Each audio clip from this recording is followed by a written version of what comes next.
Alan, ultimately a disappointing result from a very good performance. Yeah, it was. You know, a real shame that we haven't come away with something, because I believe that we deserve to.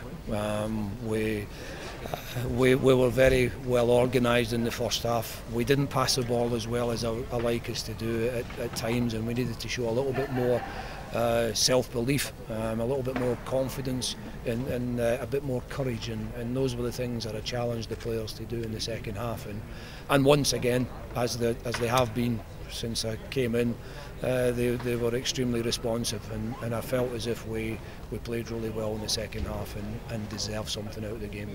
Defensively very, very sound again. It must have been very frustrating to concede just on the brink of half-time.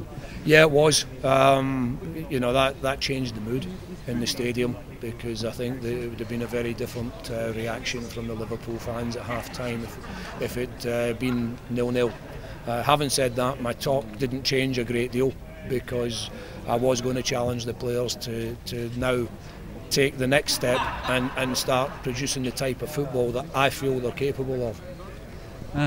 Came back into it in the second half, obviously got the equaliser.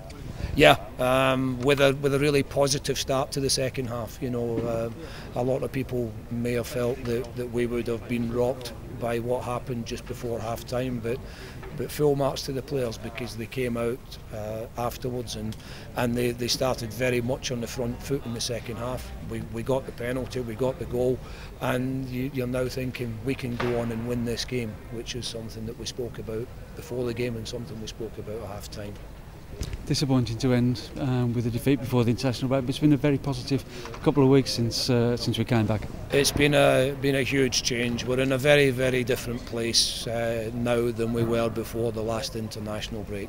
The last international break, we needed to just try and get quite a large number of players up to speed physically. We didn't have a squad that we could call upon. Now we do have much more of a squad. We've got a few injuries, and unfortunately all at the same end of the field, which restricts me in terms of the options that I've got.